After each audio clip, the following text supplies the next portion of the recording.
Hello, everyone, and welcome to our Bible study. We're looking again at the book of Job. This is our second week of looking at Job, and Diane and Linda are with me again as we talk through some of the material and answer some questions that we've come up with about it. So we're going to start off with me reading the reading, and so here we go.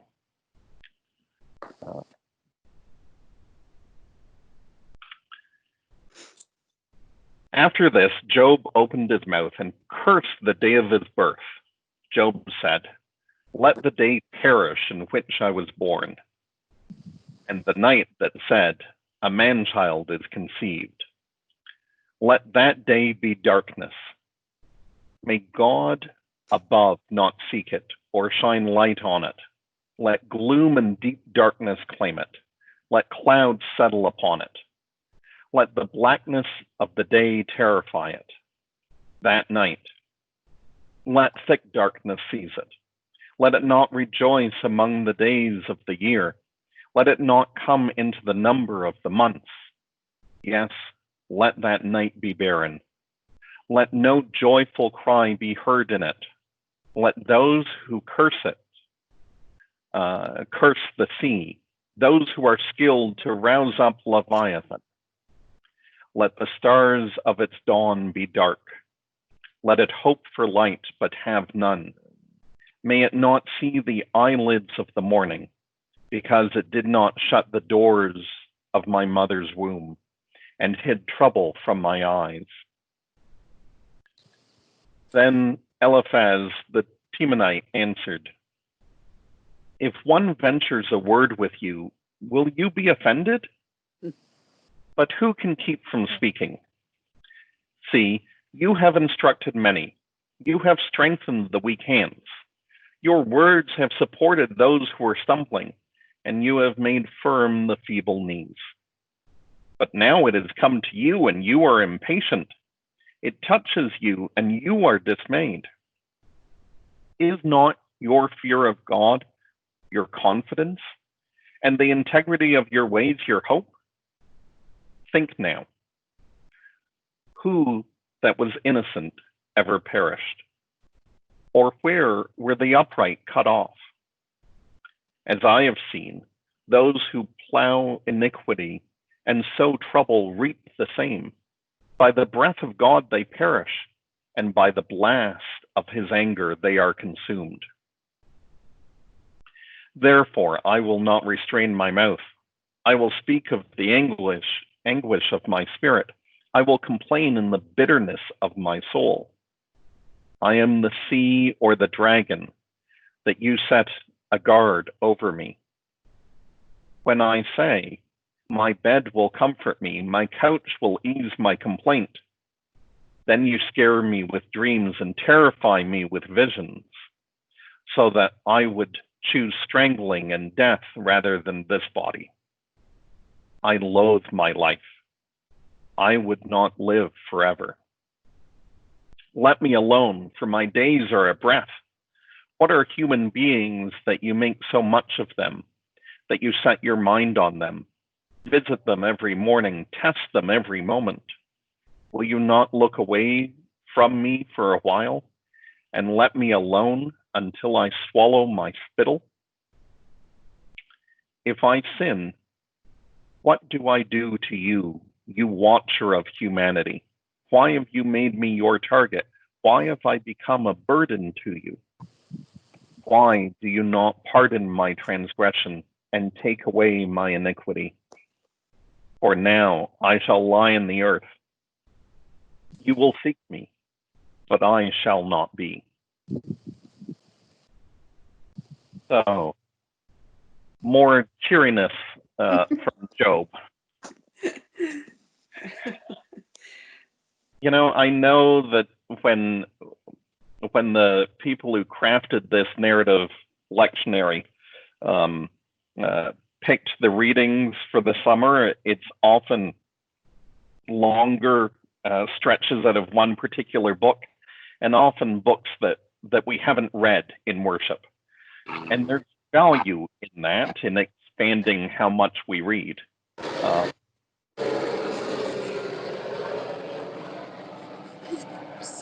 Sorry, that was a helicopter flying over and watching me.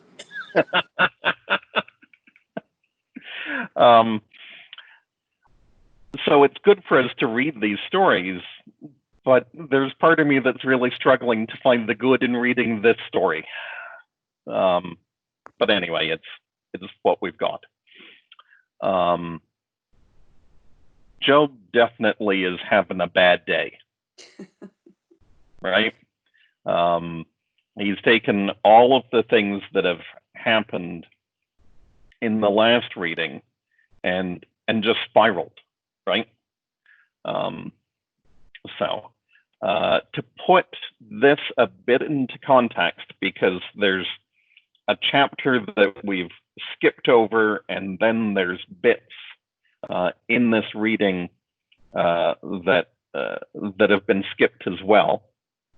I just want to go over a little bit of that before we get into the questions. So, what's happened since the last reading is that Job's health was taken from him. God and Satan have a very similar conversation to the one in the previous reading. And Job's health is taken from him to the point that even his friends don't recognize him. 3 of his friends go to see him, and at first they don't even recognize him. And then we skip over different parts in this reading where Job goes on about how awful his life is. It's very much the same of what we read. And there's bits of it where God tries to correct Job, and Job states that his complaints are just. And there's another portion where Job states that his sufferings will be without end. And I know that it's easy for all of us to fall into those moments when things seem to be going so difficult for us. What happens with his other 2 friends, we miss between this week and next week. So Job carries on that there's no one to help him, that he loathes his life, and eventually says that he is a laughingstock in the community and becomes what I would say is despondent. This again is not a time of happiness. Linda, you talked last week about God being a good friend who comes along beside us when we're in the midst of our suffering. And Job's friends, at least the 2 that we don't hear, try and convince him that punishment from God looks like what Job's going through.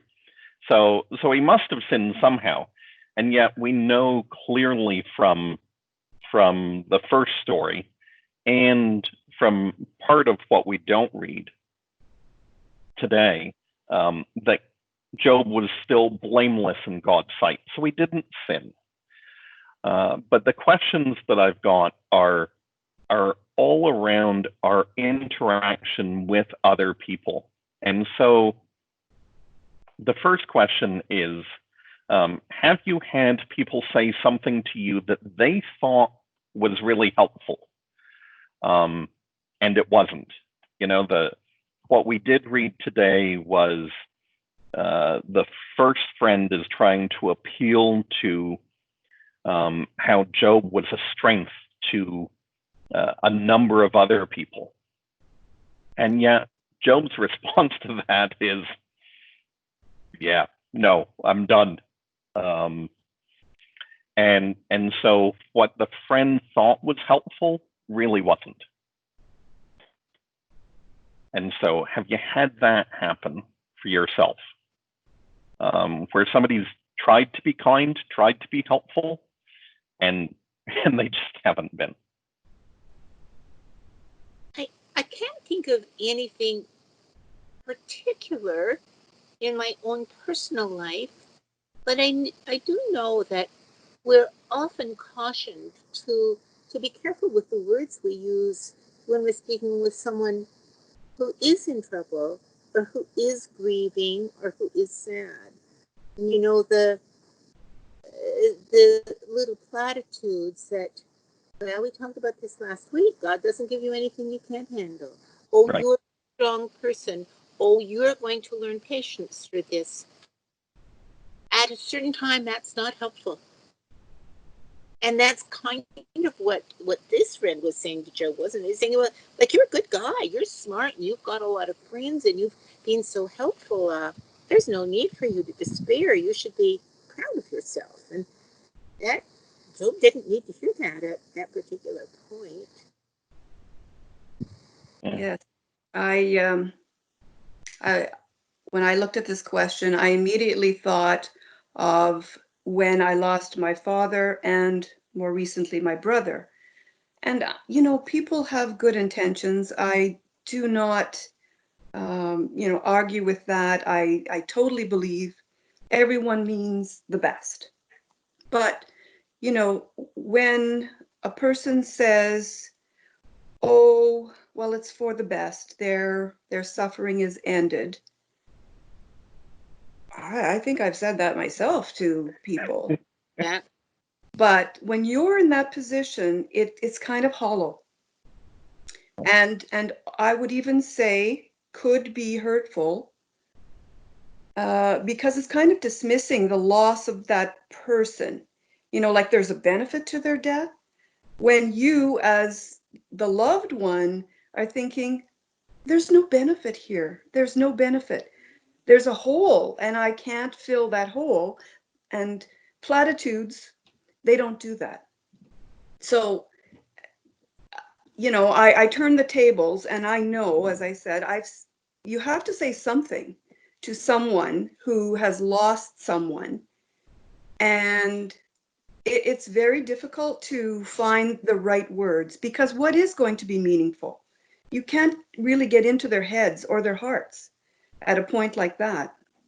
And so, I think the best thing to do is to say, I'm here for you. I'll help you in any way I can. I know you're going to need time, but I offer my support and my love. And that's probably, I don't know, the best you can do.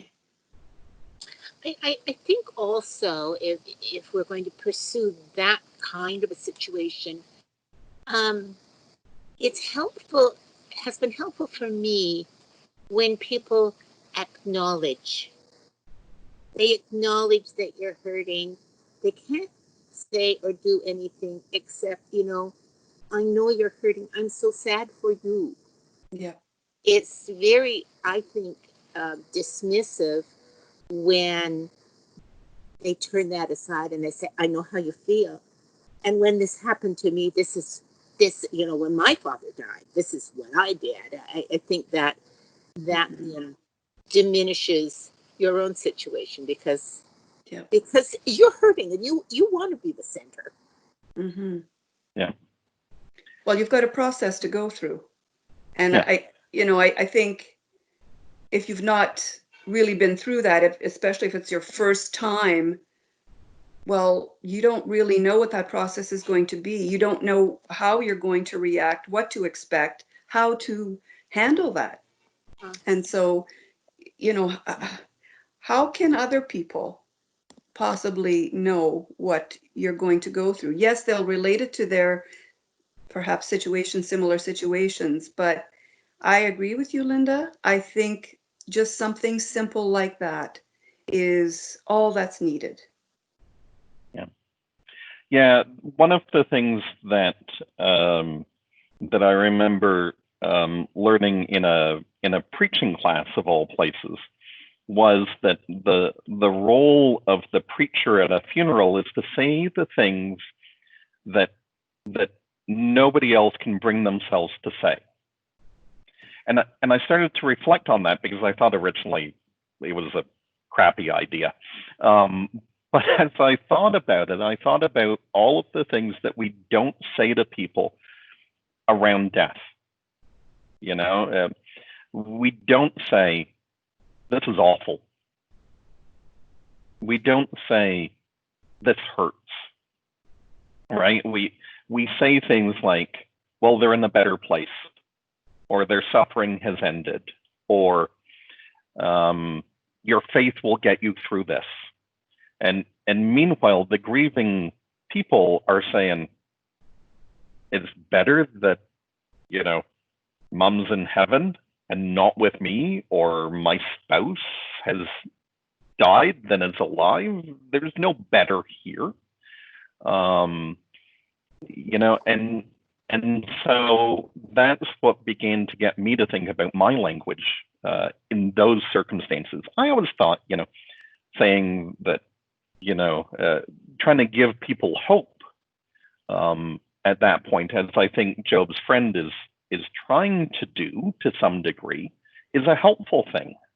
But people need to be ready to hear that as well, right? So. Did you ever have chicken pox, or are you both too young to have had chicken pox? No, I had chicken pox. Yeah, me too. And what does your mother say? Don't scratch. Well, I have to. So that's like saying to a grieving person, well, don't cry. It's all going to be okay. Well, it's not okay right now. It just needs. Yeah.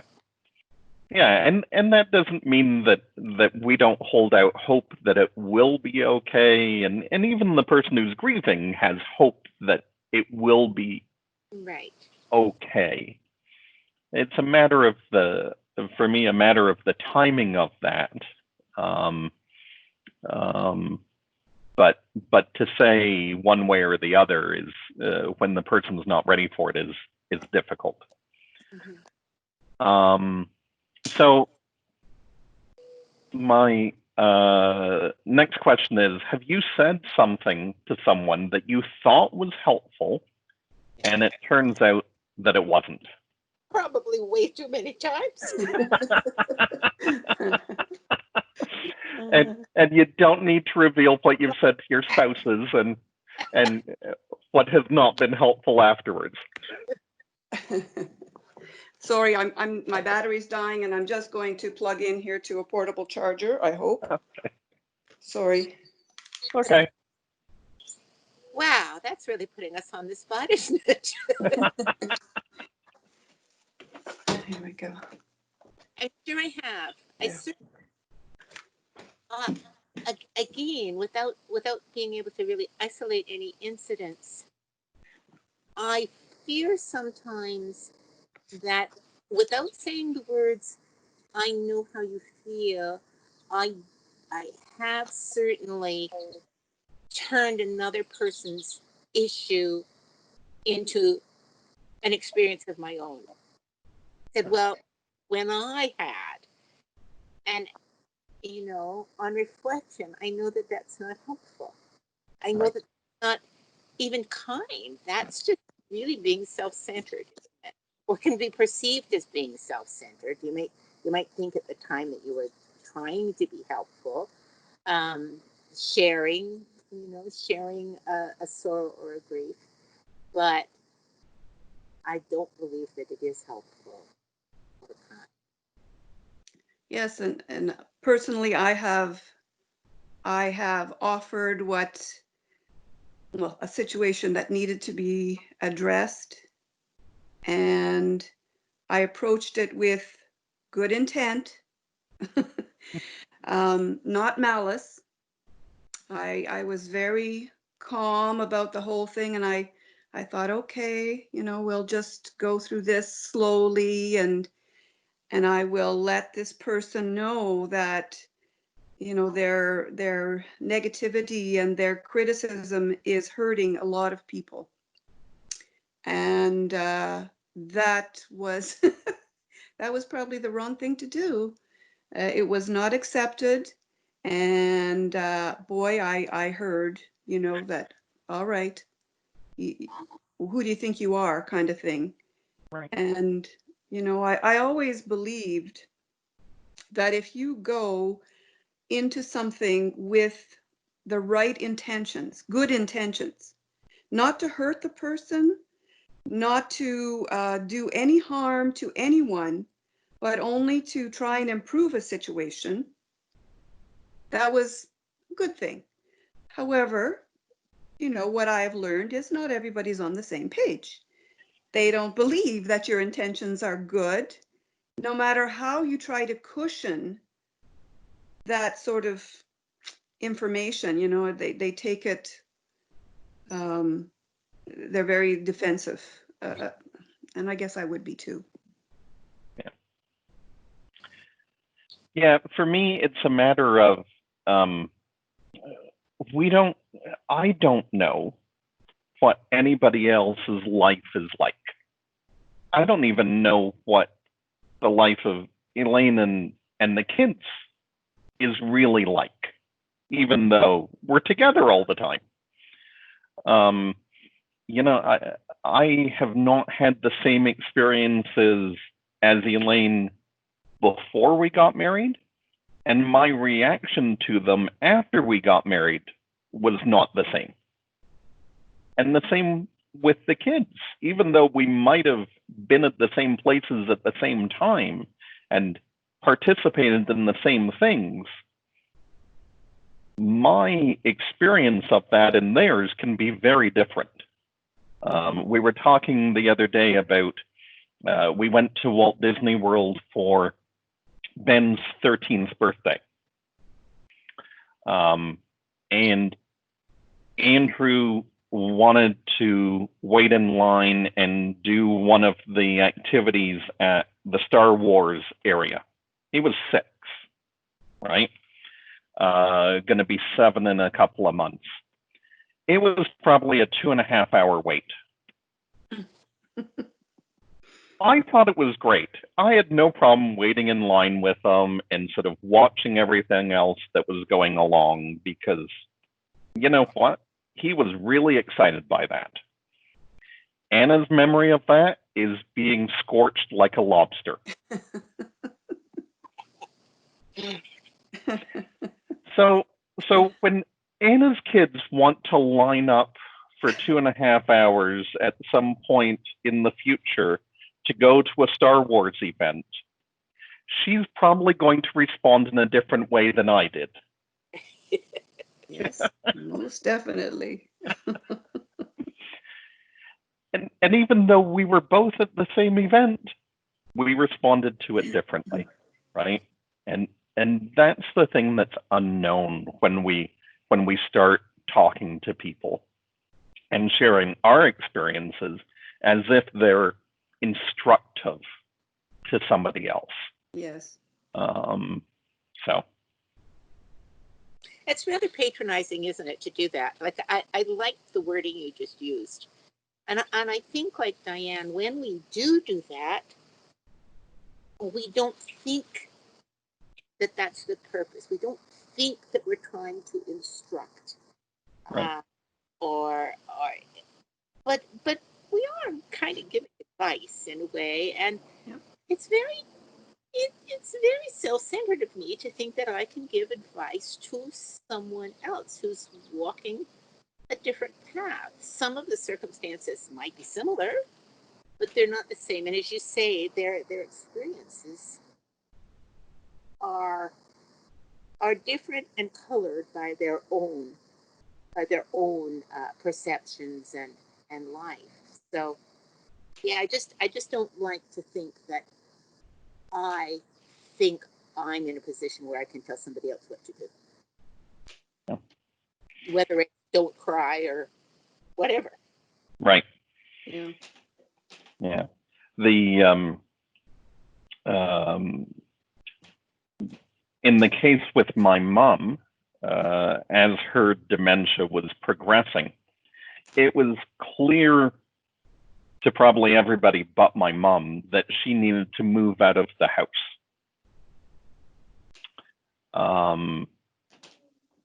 However, any of us coming right out and saying, Evelyn, you can't look after yourself. You're not showering on a regular basis. We know you're not eating properly. Like, you need to be in a care facility. You know, at 70 some, you don't want to be told what to do. That's right. Right? And so it becomes very difficult in showing our care and concern without being instructive in the same time. And so we try and dance that line between being supportive and still showing genuine concern of, oh, this is not good, right? Yeah. That's very, because you are put in the position of really being the parent to the parent. Yeah. You know, I'm thinking, and I'm thinking that has to be different than dealing with a peer, or dealing with a parent who is well in Right. my body. But when dementia is part of the game, then I mean that's one of those situations where, you know, like we have it with our own kids. You know, I have to rip this bandage off, and it's going to hurt. I have to do it because I have to do it. That's right. For your own good.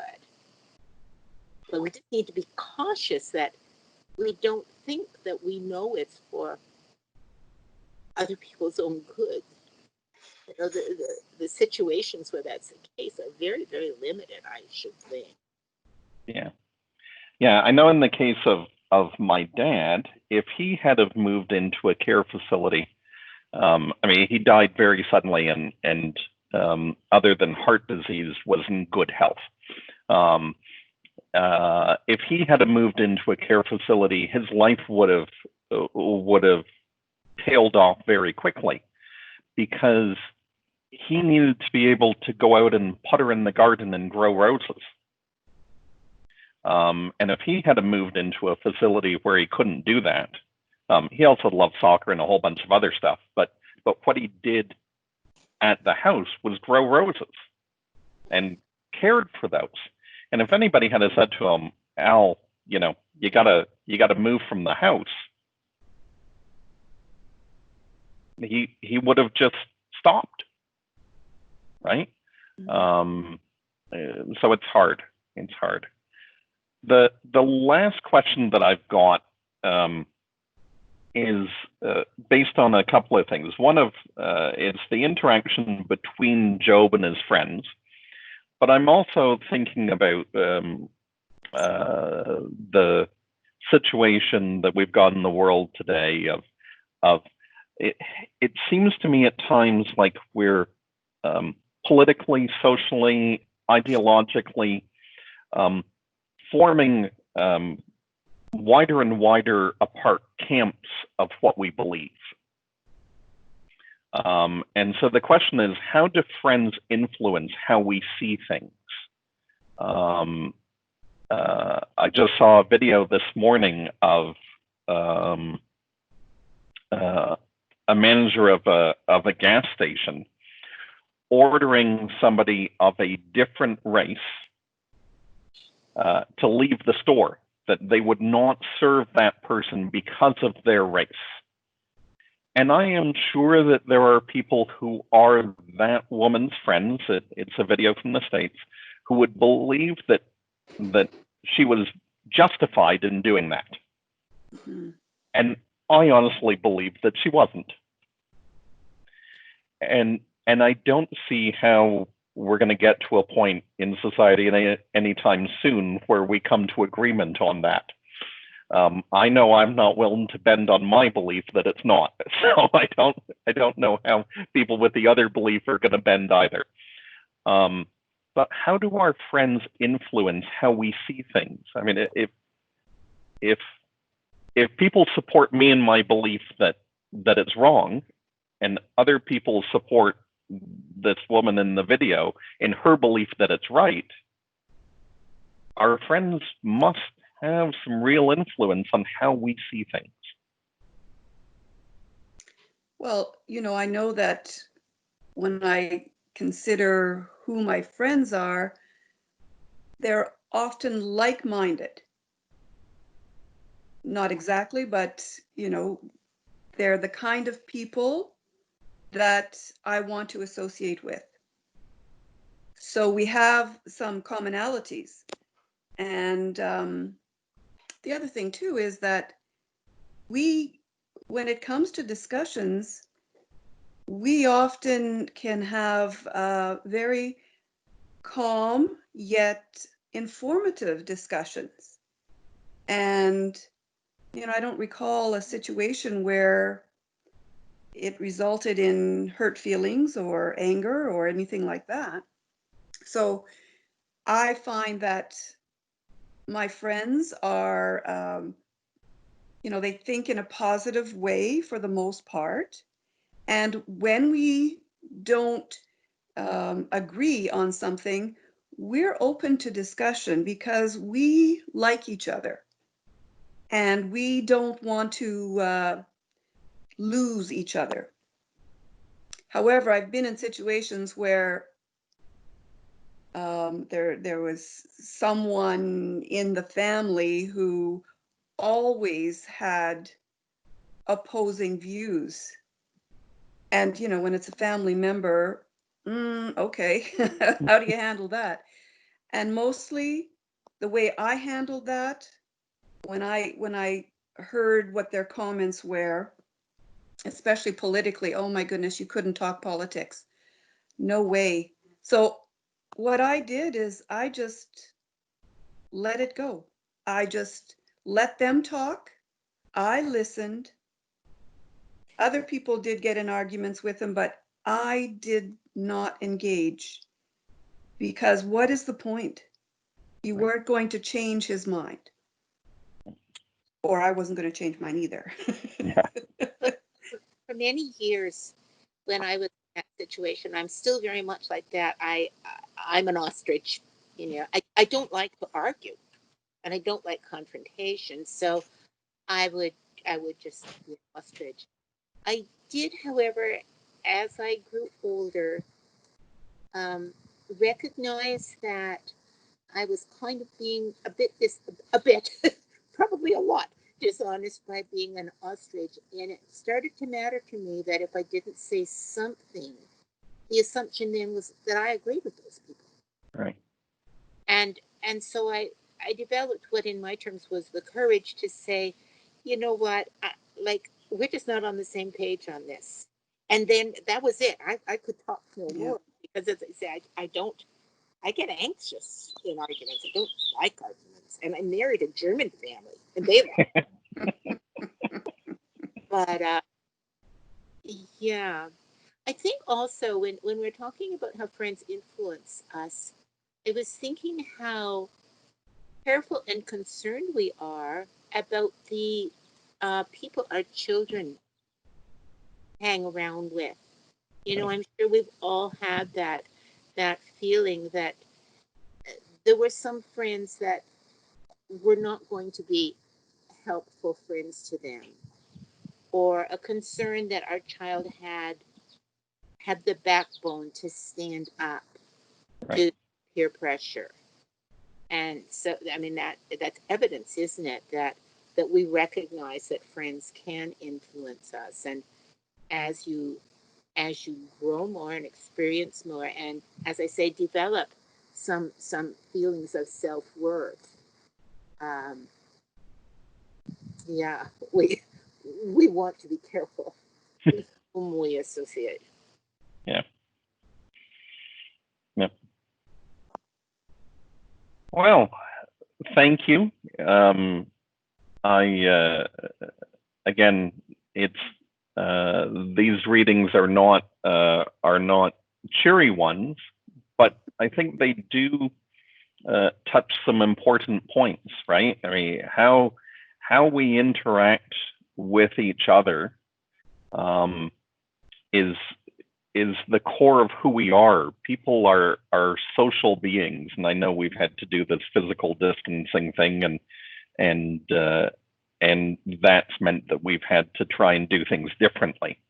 But these readings are, I think, are crucial for us to look at, because we can examine parts of ourselves in them, and part of our interactions with others. And so, thank you.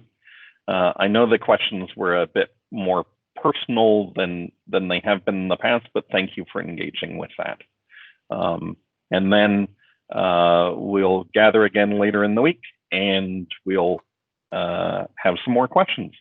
I won't guarantee they'll be more or less personal. They'll just be more questions. Okay? It is good, because I read that passage, and the first thing I thought was, gosh, what happened between shaving your head and throwing yourself on the ground? But beyond that, without the discussion, I don't necessarily relate any of it to me. It's a story that I'm reading about someone else. So I really value these times that we talk about it. So thank you for that. You're welcome. Great. You're welcome. We get through the passage and get down to the nitty gritty. That's important part for me. Yep. Dianne. That is for me too. Thank you. Okay, we will see you soon. Bye-bye.